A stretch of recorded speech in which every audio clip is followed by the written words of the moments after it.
Papi, my name is Pastor Moto and welcome back to the channel. Kasama ko nga pala si Pastor Kaloy sa pagpapalaganap ng Ebanghelyo. And then si Chupapi Lito, Chupapi Arnel, then Chumamsi Liliwet. I-share natin sa inyo calling, actually number one issue to ng z200s, hindi lang z200s, pati mga ibang Chinese bike. Yung vibrations niya, marami nagko-complain doon. Ewan ko, masyado yata mataas na expectation nila sa Chinese bike. Hindi naman po kasi ganun kapining yung mga Chinese bike kumpara sa mamahaling sports bike. Pero yung vibrations naman na yun, tolerable naman. Then, meron tayong mga ginagawa doon o pinapalitan, sineset, para mabawasan naman kahit papano. Pero hindi siya totally mawawala. Malilesen lang siguro. Actually, malilesen talaga. So, kasama ko si Pastor Kaloy para i-share sa inyo to. So, wag na tayo magpaligoy-ligoy. Ilapag na yan!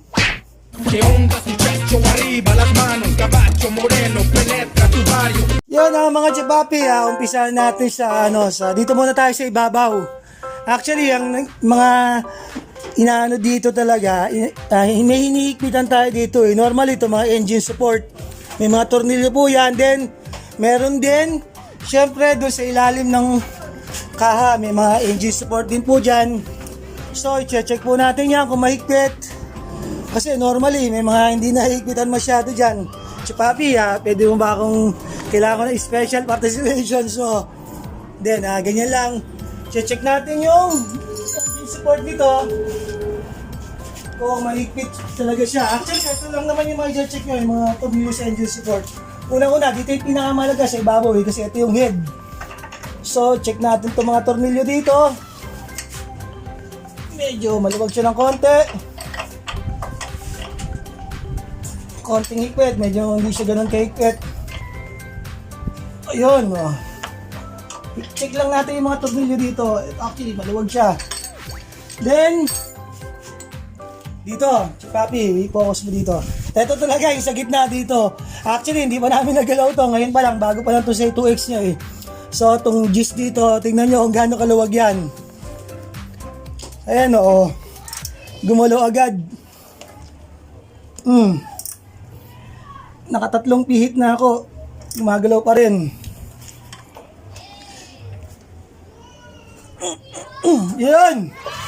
So, ito po yun mga Chapapi, yung dito sa engine support dito. Normally, ito talaga yung maluwag. Pansinin nyo, lalo na yung sa mabagong z200x, z200s. Mapapansin nyo, maluwag talaga yan. So, kailangan nyo lang naman ng ratchet na 10mm para masikipan natin to. Then, ganun din syempre sa engine support sa ilalim. I-check din natin yan, syempre. So, i-check din natin dito sa ilalim. Ang lilimet, medyo pakitigo po yung nyo, baka yan ang mahimas natin. Actually, check din natin dito sa ilalim. Normally dito, mahalo rin to. May lumuluwag din dito, yung mga sa chassis po niya. Yung sa engine support doon. Pero itong kanya naman, actually, may luwag din yung isa. Maluwag, 12 po yung sa ilalim dito, yung sa engine support. Maluwag siya.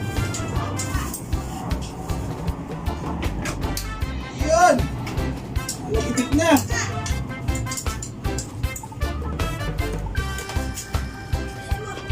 Sususuot lang talaga kayo dito. Tsatsagay nyo. Ayan. Actually, sila yung nakita ko may maluwag.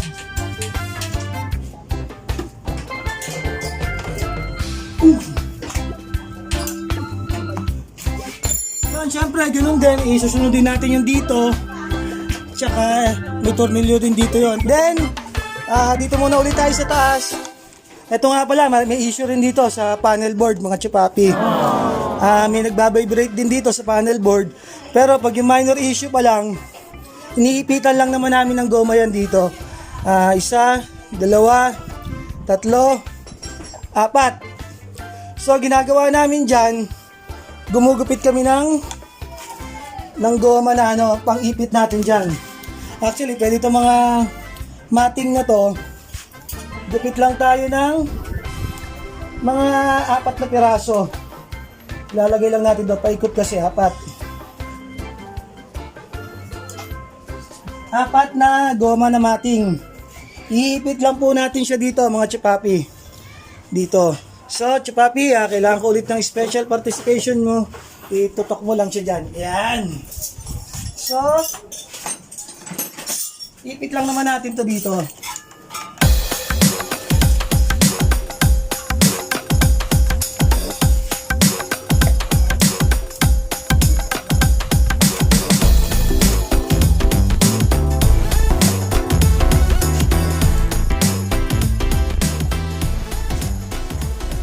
Yun, iayos lang natin yung ipit. Actually, 4 po yan. Isa, tapos isa dun sa likod doon, isa rin dito, then isa rin doon sa kabila. Ganun lang din yung gagawin natin doon. Kulang kayo ng screwdriver, flat screw, then isiksik lang naman natin ito dito.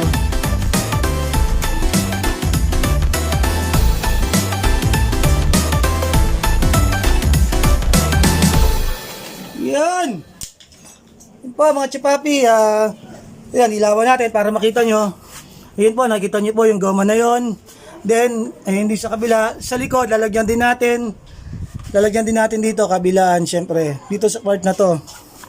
So, Chupapi, kailangan ko ulit ng special participation mo. Opya, asan na yung goma natin? Then, dito, sisiksik lang din naman natin to dito. Isa.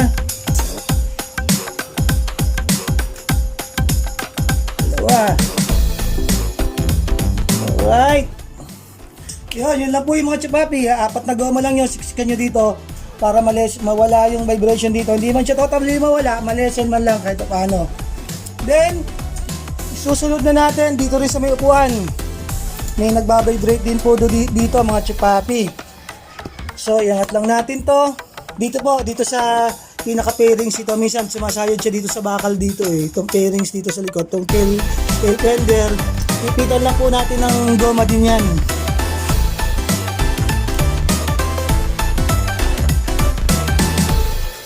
Yan. Ganun din dun sa kabila. Kasi pag nagdikit yung plastic tsaka yung bakal. Ay puta. Laglag. Dito lang tayo bago. Yun. Then dito rin sa mga pairings, mga Chupapi, mga tornilyo dyan, i-make sure natin na maihigpit yung mga tornilyo dito kasi actually, normally, hindi masyadong naihigpitan din to sa planta. Pagka nilabas yung motor natin doon, siguro, syempre, mass production. So, i-check natin to mga to, kung maihigpit lahat yung mga tornilyo yan. Pero normally naman din, dito sa mga tornilyo sa kaha, yung sinasabi nila, ipitan daw ng goma. Yung mga pagitan ng kaha at tornilyo. Pero tong naman mga kaha naman ito, meron naman talaga siyang nakaipit na goma na dyan na sa original niya na tornilyo niya. Merong parang gomang washer din dyan. Parang spacer between sa kaha tsaka dun sa mismo, pairings mismo. May goma naman po yan mga Chupapi. Make sure lang natin na buo pa siya. Pero pag mga bago pa naman yung motor natin, hindi naman basta nasisira yun kung hindi naman tayo nagbabaklas-baklas kabit ng kaha. Pero syempre, siguraduhin lang din natin na meron talagang goma yon. Pero meron naman yung goma pag bago yung motor natin. I-sure ball lang natin, i-check isa-isa. Kung wala, ipitan na lang din natin ng goma between sa kaha tsaka dun sa pinaka-chassis ng motor natin. Then, tsaka na natin itornilyo. Pero normally, inuulit ko, may goma talaga yon na spacer washer. Then, sa rin pala, makakabawas din kung magpapalit tayo ng engine sprocket kasi originally, ang stock natin dito sa z200s, 1542. So, ginagawa natin, pinapalitan natin ng 16T sa harap para medyo tumining ng konti yung takbo yung motor natin. Para mag high speed siya ng konti. So, ang ipapalit natin dyan ay ito, 16T 16T na engine sprocket. Para kasi ang stock niya 15. So, gawin lang natin ng 16 para mag high speed siya ng konti. So, titining siya ng konti. Malilesen yung vibrations niya. Actually, yun lang yung mga maititip namin sa inyo. Actually, yung mga tinuro namin sa inyo, pwedeng makabawas lang yun pero hindi 100% na malilesen kasi tanggapin na natin na hindi ganun katining yung mga Chinese bike kumpara sa sports bike. Kika nga, you get what you pay for. So, yung iba, mga masiselan lang talaga, wala na tayong magagawa dyan. Kung gusto nila, bumili na lang sila ng mamahaling sports bike para talagang walang vibrations. Actually, meron pa rin naman vibrations kahit mahaling motor yan. Ito lang sa atin, ay sinare namin sa inyo para ma-lessen talaga. So sir, may gusto ko bang i-shoutout sa mga kaibigan mo? Shoutout sa Mono Riders team. Yun, ito kay Sir Lito. Sir Lito, may gusto ko bang shoutout? Shoutout ko lang yung mga kagrupo ko sa Navigators Riders Club. Navigators Riders Club, mukhang ano yun talagang malalakbay yung mga yun Nag-navigate talaga. So, paano, balikan namin kayo maya-maya mga Chupapi, iayos natin itong tangke nitong motor ni Chupapi Lito. So, paano, hanggang dito na lang tayo mga Chupapi, sana nakatulong yung sinare natin sa inyo para ma-lessen yung vibration ng motor natin, z200s. Actually, di lang naman sa z200s, applicable dito sa mga ibang motor. Salamat pala kay Pastor Kaloy sa pakikibahagi sa Ebanghelyo, then kay Chupapi Arnel, then kay Chupapi Lito. So, huwag na tayo magpaligay-ligoy, ilapag na ang closing ceremony. Sumayin nyo ang kapayapaan. Umayo kayo at nang makarami. Yan!